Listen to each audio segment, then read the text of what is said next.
Мағжан Жұмабаев 1893-1937 жылы Солтүстік Қазақстан облысы қазіргі Мағжан Жұмабаев ауданы Сасықкөл жағасында дүниеге келген. Алматы алаш қозғалысының қайраткері, ақын, қазақ әдебиетінің жарқын жұлдызы. Қазақ әдебиетінің сыршыл ақыны атанған Мағжан Жұмабаевтың алғашқы өлеңдерінің бірі Абай дәстүрлерінде ағартушылық сарында жазылған. Мағжан Жұмабаев сағындым. Абақтыда айдың күнне жанылдым, сарғайдым ғой сардаланды сағындым. Қара шығым құлыным деп зарлаған, алыстағы сорланамды сағындым. Жатқан үйім қабырғасы қаратас, жарық сәуле жылы күнге жанақас.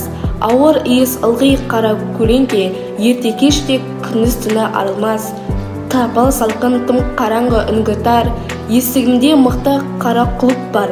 Кіп кішкене терезелер темірлі, мұндай үйден кімге естілер ашжазар. Алтын күнді қара жерді сағындым, жан жолдасым жері жерді сағындым.